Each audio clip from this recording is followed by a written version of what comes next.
लड़ने की जरूरत नहीं है। शैलजा और रणदीप की मुख्यमंत्री पद की संभावना इससे खत्म हो जाती है।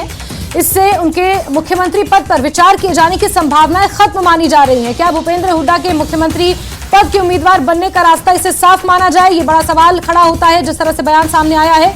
और आपको ये बता दें कि कुमारी शैलजा ने पहले हुड्डा पर एकाधिकार का आरोप लगाया था। इससे पहले भी विधानसभा चुनाव लड़ने की इच्छा वो जाहिर कर चुकी हैं, लेकिन हरियाणा विधानसभा चुनाव से पहले कांग्रेस प्रभारी की तरफ से यह बयान सामने आ चुका है। हरियाणा प्रभारी हैं दीपक बावरिया, उन्होंने ये स्पष्ट किया था कि सांसदों को विधानसभा चुनाव लड़ने की अनुमति नहीं दी जाएगी। ऐसे में कुमारी शैलजा और रणदीप सुरजेवाला की मुख्यमंत्री पद को लेकर जो खबरें थी उसकी संभावनाएं खत्म होती जा रही हैं और इसे भूपेंद्र सिंह हुड्डा का रास्ता साफ माना जा रहा है। पल्लवी घोष हमारी सहयोगी ज्यादा जानकारियों के साथ जुड़ गई है हमारे साथ।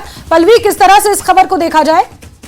देखिए, ये दीपक बावरिया जो हरियाणा के इंचार्ज हैं, उन्होंने कल एक बयान दिया था स्क्रीनिंग कमेटी मीटिंग के बाद कि किसी भी सांसद को चुनाव लड़ने की जरूरत नहीं। अगर आप हरियाणा की बात करें तो 3 नाम जहन में आता है। एक तो है दीपेंद्र हुड्डा जो रोहतक से इस बार चुनाव जीत के आए, फिर दूसरी है कुमारी शैलजा और रणदीप सुरजेवाला जो राज्यसभा से सांसद है।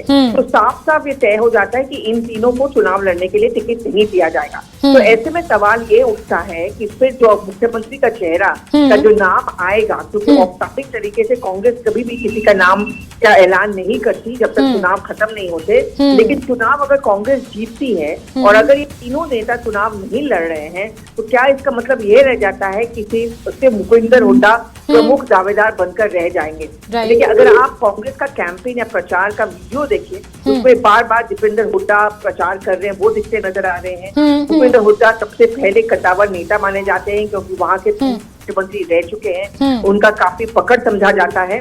और इस बात को लेके बहुत बाकी नेता हैं राज्य से, उनको मलाल है। कुमारी शैलजा ने एक बार कहा भी था कि एक मोनोपोली हम नहीं मान सकते, हम सबको एक साथ लड़ना पड़ेगा चुनाव। तो ऐसे में इस बयान के बाद हलचल हो गई है और एक छवि बनकर आ रही है कि क्या भूपेंद्र हुड्डा ही वो मुख्यमंत्री का चेहरा बन के रह जाएंगे अगर कांग्रेस हरियाणा में चुनाव। बिल्कुल। साथ ही पल्लवी, हरियाणा कांग्रेस में जिस तरह से गुटबाजी की खबरें किसी से छुपी हुई नहीं है, वो चाहे एसआरबी ग्रुप हो, चाहे हुड्डा ग्रुप हो, या फिर जिस तरह से खबरें निकल कर आती है, कुमारी शैलजा मीडिया में ये कह चुकी हैं कि वो कहीं ना कहीं विधानसभा चुनाव लड़ने की इच्छुक हैं।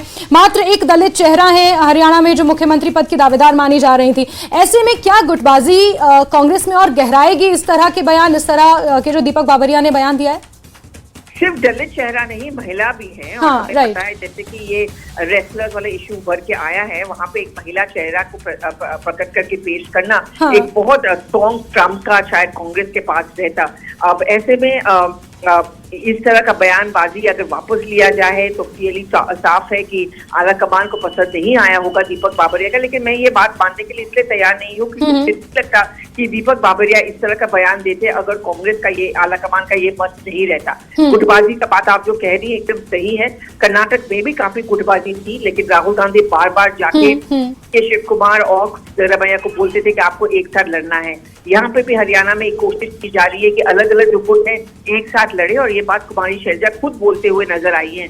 लेकिन क्या इस गुटबाजी का असर एक ऐसे चुनाव के परिणाम पर पड़ सकता है? क्योंकि हरियाणा को लेके कांग्रेस को काफी उम्मीद है, मैं कहूंगी कॉन्फिडेंस है कि यहाँ पे वो जीतेंगे।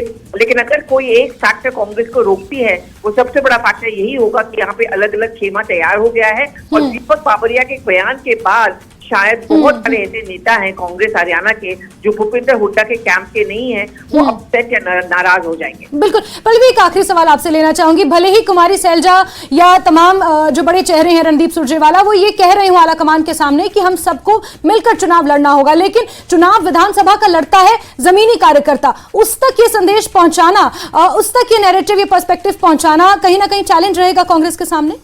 आप एकदम सही कह रही हैं क्योंकि सबसे ज्यादा इंपॉर्टेंट होगा कार्यकर्ता। आप देखिए अगर कुमारी शैलजा का जो सपोर्टर्स हैं ग्राउंड पे, या रणदीप सुरजेवाला का कैथल या जिंद में भी ज्यादातर कैथल में है, तो उनको ये लगेगा कि हम क्यों एक साथ लड़े, एक मत होके लड़े, जब कोई चांस ही नहीं है कि हमारा नेता मुख्यमंत्री बन सकता है।